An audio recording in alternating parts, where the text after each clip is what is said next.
Doctor Mohammad Yunus গত পরশুদিন জানিয়েছেন যত টাকা পাচার হয়েছে প্রায় 4 ভাগের 3 ভাগ সব নিয়ে আসার ব্যবস্থা হচ্ছে, বাকিটাও চলে আসবে ইনশাআল্লাহ। আমার মনে হয় টাকাগুলো যদি আসতে না পারে, যাদের বউ ছেলে মেয়ে স্ত্রী পুত্র এদেশে আছে ওদেরকে রাষ্ট্রের কাজে লাগান, কোনো ছাড় নেই। যে বেতন পায় ওই বেতন দিয়ে তো সংসার চলার কথা না, অথচ বেনজিরের আলাউদ্দিনের চেহারা বিচার ব্যবস্থা আল্লাহ যখন আরম্ভ করবে, প্রথম ধাপে আল্লাহ মানুষকে ডাকবে একা একা, কেউ থাকবে না আপনার সাথে। وكلهم آتيه يوم القيامة فردا। আল্লাহ পাক বলেন কিয়ামতে প্রতিটি মানুষকে আমার সামনে আমি দাঁড় করাবো, স্রেফ একা একা, কেউ থাকবে না। এবার আপনি নিজের সাথে মিলিয়ে দেখেন তো, আপনি স্রেফ একা দাঁড়িয়ে আছেন আল্লাহর সামনে, যা জীবন তৈরি করলেন এইটা নিয়ে আল্লাহর সামনে দাঁড়ানো সম্ভব? বলেন না। আমি একা থাকলে আমার মাঝে মাঝে মনে হয় আল্লাহ তুমি যদি বলো হামজা 2024 সালের আগস্ট মাসের 31 তারিখ পর্যন্ত তোর মাফ করে দিলাম, যা তোর হিসাব দেওয়া লাগবে না। শুধুমাত্র সেপ্টেম্বরের 12 এই 12টা দিন হিসাব দিয়ে জান্নাতে চলে যা। আমার যা অবস্থা, এই 12 দিনের হিসাব জোগাড় করা এখনো সম্ভব না।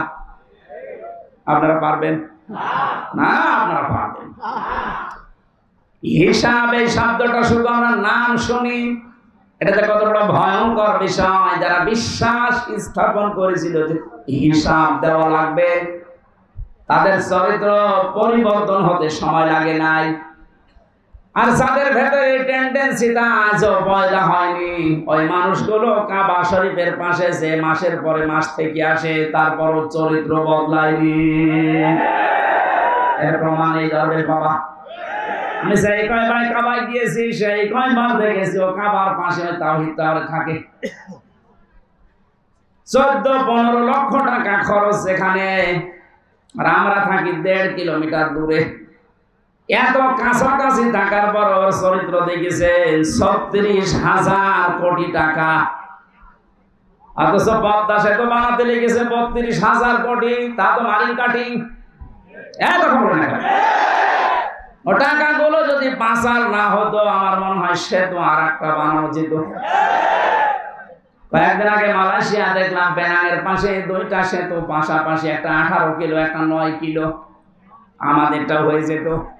এই টাকাগুলো সব এত বড় দরবেশ যদি এই কাজ করে, ওর একটা বড় জীবনে চিন্তা আসে না যে আমাকেও দাঁড় হওয়া লাগবে আল্লাহর সামনে। ও জীবনে 36,000 কোটি না, 36 টাকাও এখান থেকে এখানে করতে পারতো না।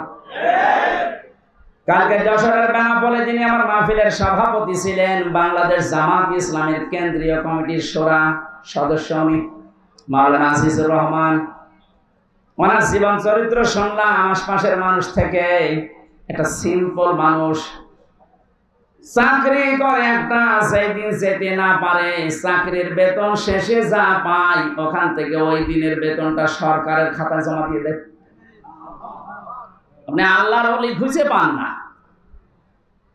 আপনি দরবেশ দেখেছেন এত বড় বড় দাড়ি, এটা আল্লাহর ওলি মনে করতেন। আর আল্লাহর ওলি তো এইগুলো দেখেন, সেই কয়দিন উনি ক্লাস করতে পারে নাই, সেই কয়দিনের টাকাও নেয়নি, সরকারকে দিয়ে দিয়েছে। আরে সরকারের টাকা বেসরকারের টাকা সবগুলো আত্মসাৎ করে বিদেশে মারিয়েছে। মসজিদের ইমাম যদি বলে আমি ঘুষ খাই না, ওরে ঘুষ দেবে কে? ওসি যদি বলে, এসপি যদি বলে আমি ঘুষ খাই না, ওটা আল্লাহর ওলি। কথা বলে না কেন? যে লোকটা অনেক কিছু করার সম্ভাবনা ছিল তার জীবনে, সব কিছু ছেড়ে দিয়েছে, এত পরিচ্ছন্ন জীবন যাপন করছে। এই মানুষটাকে যদি আপনি দাঁড় করাতে পারেন, সংসদের একটা চেয়ারে এরকম 151 জন বসিয়ে দিতে পারেন, এই দেশটা পৃথিবীর ভেতরে রোল মডেল হয়ে যাবে। এতদিন চোরগুলো বসিয়ে আন্দাজে ধোয়া তুলতো যে এ বিশ্বে আমরা রোল মডেল। কিসের রোল মডেল? চোরে। কিসের? ডক্টর মোহাম্মদ ইউনূস গত পরশুদিন জানিয়েছেন যত টাকা পাচার হয়েছে প্রায় 4 ভাগের 3 ভাগ সব নিয়ে আসার ব্যবস্থা হচ্ছে, বাকিটা চলে আসবে ইনশাআল্লাহ। আমার মনে হয় টাকাগুলো যদি আসতে না পারে, যাদের বউ ছেলে মেয়ে স্ত্রী পুত্র এদেশে আছে ওদেরকে রাষ্ট্রের কাজে লাগান, কোনো ছাড় নেই। যে বেতন পায় ওই বেতন দিয়ে তো সংসার চলার কথা না, অথচ বেনজিরের আলাউদ্দিনের চেহারা 20। এই জন্য যদি টেন্ডেন্সি তৈরি করতে না পারেন, জীবনে আপনার এই জীবন পরিচ্ছন্ন হওয়া সম্ভব না। খলিফাতুল মুসলিমিন হযরত ওমর, এই এদিকে তাকান, রাদিয়াল্লাহু তাআলা আনহু ছেলেটাকে ভর্তি করে দিলেন এক মাদ্রাসায়। প্রধান বিচারপতি ওই সময় হযরত আলী রাদিয়াল্লাহু তাআলা আনহু, তিনিও তার সন্তান হোসেনকে দিলেন মাদ্রাসায়। হযরত হোসেন কলম ফেলে দিচ্ছে টেবিল থেকে, ডাক দিয়ে বলেন, আব্দুল্লাহ তুলে দাও। একবার, দুইবার, 3 বার তুলে দেওয়ার পর আমার কাছে রাগ হয়ে, হোসেন বারবার কলম ফেলো, আমারে তুলতে বলো, আমি কি তোমার খাদেম? তুমি কি চাকর রেখেছো আমারে? হযরত হোসেন রাগের মাথায় বলে ফেললেন, আব্দুল্লাহ তুমি শুধু চাকর না, শুধু খাদেম না, তুমি খাদেমের বাচ্চা খাদেম। ওই সময় আমি প্রেসিডেন্টের ছেলে, বাড়িতে গিয়ে বলছে, আব্বা আমি আর মাদ্রাসায় যাব না। কেন? হোসেন আমাকে গালি দিয়েছে আমি নাকি খাদেমের বাচ্চা খাদেম, অথচ তুমি তো দেশের প্রেসিডেন্ট। তুমি যদি এর বিচার না করো মাদ্রাসায় আমি পড়বো না। ঠিক আছে, আজকে না সোমবার দিন বিচার হবে। মানে খুতবা দিচ্ছিলেন, বয়ান বন্ধ করে বললেন, হোসেন আসো? বলে হ্যাঁ। এদিকে আসো, তুমি আমার ছেলেকে গালি দিয়েছো? হ্যাঁ দিয়েছি। কেন দিলে? হযরত হোসেন ডাক দিয়ে বলে, খলিফাতুল মুসলিমিন, আমিরুল মুমিনিন, আপনার সম্মান আছে, আমি সম্মান দিয়ে বলছি, আপনি নিজের থেকে বলেন তো আপনি কি আমার নানার খাদেম ছিলেন না? হযরত ওমর কথা বন্ধ হয়ে গেছে, তাই তো, এভাবে তো আমি ভাবিনি। তিনি বললেন, হোসেন যে কথাটা তুমি বললে এটা কি লিখে দিতে পারবা? কাগজ কলম নিয়ে আসেন। খেজুরের পাতা নিয়ে এসেছে, আমি লিখে দিলেন, ওমর আমার নানার খাদেম ছিল, আমি দেখেছি, ইতি হোসেন ইবনে আলী, সই করে দিলাম। কাগজটা হাতে নিয়ে হযরত ওমর চমা খেলেন, ডাক দিয়ে বললেন, নবীর সাহাবীরা বিচার হয়ে গেছে। হযরত আব্দুল্লাহ তো ছোট মানুষ, বসে না, বলে আবা কি করে বিচার করলে? একটা বিচার হলো, হোসেনকে কিছু বলবা না? হযরত ওমর বলে, সন্তান যে বিচার করেছে শুধু দুনিয়া না, আখিরাতেও কাজে লাগবে। আমি যখন মারা যাব এই কাগজটা আমার কাফনের ভেতরে দিয়ে দিও। বিচার যখন শুরু হবে, আমার আল্লাহ পাক যদি আমার জীবনের কিছুই পছন্দ না করে, এই কাগজটা তুলে দেখাবো রব্বুল আলামিন, তাকাও এদিকে, তোমার নাম নবীর নাতি লিখে দিয়েছে, আমি নবীর খাদেম ছিলাম। তুমি আমার বিচারটা সহজ করে আমার মাফ করে দাও। অথচ জান্নাতের গ্যারান্টি পেয়েছে জিন্দা অবস্থায়। আকাশের যে তারকা দেখতে পান, নবীজি বলেন কেউ যদি গণনা করে হয়তো একদিন শেষ করে ফেলবে গণনা করে। কিন্তু হযরত ওমর 26 বছর বয়সে মুসলমান হওয়ার পর যত নেকির কাজে আঞ্জাম দিয়েছে, কিয়ামত পর্যন্ত কেউ যদি ওমরের নেকি গণনা করে শেষ হবে না। কোন পর্যায়ের মানুষ ছিলেন উনি? তো হিসাব নিয়ে কত ভীত সন্তুষ্ট ছিলেন। কিয়ামতের বিচার ব্যবস্থায় প্রথমে আল্লাহ আপনাকে দাঁড় করাবে, কিন্তু স্রেফ একা কেউ থাকবে না আপনার পাশে। দ্বিতীয় স্টেপে আল্লাহ আপনাকে একা ডাকবে না, এইটা বোঝানোর জন্য আমি বলছিলাম, ভালো করে খেয়াল করেন। ইয়াউমা নাদউ কুল্লা উনাসিন বিইমামিহিম, সূরা বানী ইসরাঈলের 72 নম্বর আয়াতের প্রথম অংশে আছে। রব্বুল আলামিন বলেন, কিয়ামতের দিন প্রতিটি মানুষকে বিচারের দ্বিতীয় ধাপে এবার তার নেতার সাথে ডাক দেব। কার সাথে? আরো জোরে বলেন। আগে নেতা, এরপরে কর্মী। বাংলার মানুষেরা বারবার এমনি খেলা করার জন্য বলছে না, এই জন্য বলছি, আপনি এবার বিবেক দিয়ে বলেন, যাকে নেতা মানেন, যার আদর্শ মতো চলেন, স্লোগান দেন যার পেছনে, এই লোকটা যদি কিয়ামতে আপনার সামনে থাকে, ওর যে চরিত্র, ওর যে সুরত সিরাত আপনি তো নিজেই জানেন, ওকে সামনে দেখলে আল্লাহ মাফ করবে বলে মনে হয়? বলছেন না, এখন ধরা খাও। দেখলেন আপনারা নিজেরাই বলছেন যে না, স্যার পেছনে আছি, এরে দেখলে আল্লাহ মাফ করার কথা না, কারণ এর ভেতর বাইরের কিছুটা কিছু আমি জানি। এই লোকটাকে যদি এখনই এই বিশ্বাস করেন যে না, ওরে দেখলে আল্লাহর আরো রাগ হয়ে যাবে, তাহলে এই মুহূর্তে আপনার সিদ্ধান্ত পাল্টাতে হবে। যদি এটা রাজনীতি মনে করেন, হ্যাঁ এটা রাজনীতি। আপনি এমন মানুষের পেছনে থাকবেন, কিয়ামতের ময়দানে যাকে আল্লাহ দেখলে আল্লাহর রাগ না, আল্লাহর আনন্দ বেড়ে যাবে। এরকম মানুষ দেশে নেই।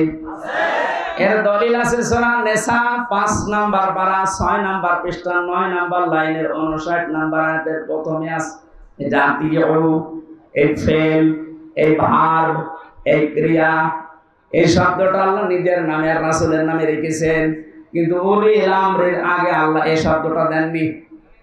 যতগুলো তাফসীর আমি দেখেছি, মুফাসসিরিন ইকরাম সবাই একমত, আল্লাহ রাসূলকে মানতে হবে, কোনো প্রশ্ন করা যাবে না।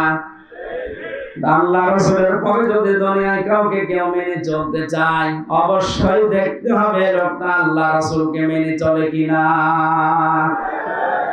এটা যদি আজ আমরা ওয়াজ শোনার পরে মেনে নিতে পারতাম, আমার মনে হয় অনেকের এটা 100% বিশ্বাস হয় না, 80% বিশ্বাস হয়। আয়াতকে আমি বানালাম, বলেন বলেন, 1500 বছর আগে নাযিল করা আয়াত। সুতরাং আজকে সিদ্ধান্ত নিয়ে বাড়ি যাবে, যারা আল্লাহ রাসূলকে মানে না, ওই দল যদি আমার বাবাও কায়েম করে আমি ওই দল করি না। যারা আল্লাহ রাসূলকে মেনে রাজনীতি করছেন, নেতাগিরি করছেন, নেতৃত্ব দিচ্ছে, এই লোকটা যদি আমার দোলা ভাই নাও হয়, আমার চাচা নাও হয়, এক কথা বলে না কেন? নামাজ যেমন ফরজ মনে করে পড়ি, এর পেছনে আমি ফরজ মনে করে থাকবো, কারণ নির্দেশ কার? নাকি আল্লাহর নির্দেশ নেই? যেহেতু আল্লাহর ঘোষণা দেওয়া নেতা পৃথিবীতে মাত্র একজন, আমাদের খুব হিসাব করে দুনিয়ার জীবন চালাতে হবে। আল্লাহ রাসূলকে যে মানি না, ও যদি পীর সাহেব হয় আমি ওকে মানি না, ওর পেছনে আমি নেই। অনেকেই মনে করেন আমি নামাজ পড়ি, আমি হজ করে আসলাম বারবার, আমার হজের এজেন্সি আছে, এরপর আমি জান্নাত পাবো না। আপনি তো হজের এজেন্সি নিয়ে মসজিদের সভাপতি, এই ভাদুড়িয়া, আপনি তাকান আবু জাহেলের দিকে, ও কাবা শরীফের সভাপতি ছিল। সূরা আরাফের 8 পারার 20 পৃষ্ঠা 3 নাম্বার লাইনে একটা আয়াত আমার বেশি বেশি করে মনে পড়ে, এটা فَأَنجَيْنَاهُ وَأَهْلَهُ إِلَّا امْرَأَتَهُ كَانَتْ مِنَ الْغَابِرِينَ। আমি যত তাফসীর বিশ্ববিদ্যালয়ে বসে বসে প্রায় 42টার উপরে আমি একটা একটা করে দাঁড় করিয়েছিলাম, দেখি কি প্রত্যেকটা কি সবগুলো মুফাসসির আয়াতের ব্যাপার এক কথায় লিখেছেন। হযরত লূত আলাইহিস সালামের জামাত দুইজন ফেরেশতা এসে লোক নবীকে বললেন, আপনার উম্মত যারা আছে তাদেরকে নিয়ে আপনি চলে যান, কিন্তু সাবধান আপনার স্ত্রীকে নেবেন না, এখানে আমরা আল্লাহর গজব নাযিল করব। প্রশ্ন আসতে পারে, লোক নবীর স্ত্রীর চরিত্র খারাপ ছিল, কাফেরদের একটা আন্দা বাচ্চা পর্যন্ত জমিনে না থাকে, কারণ যেটা থাকবে ওর পেট থেকে যেটা আসবে ওটা হারামি হবে। জালেম সারা তারা যেহেতু বিদায় নিয়েছে, আনাচে কানাচে এখন যেগুলো আছে বিভিন্ন জায়গায় দায়িত্বে, আমরা এগুলোর একটাকেও দেখতে চাই না, কারণ এর পেট থেকে সামনে যাবে ওটা ডবল হারামি হবে।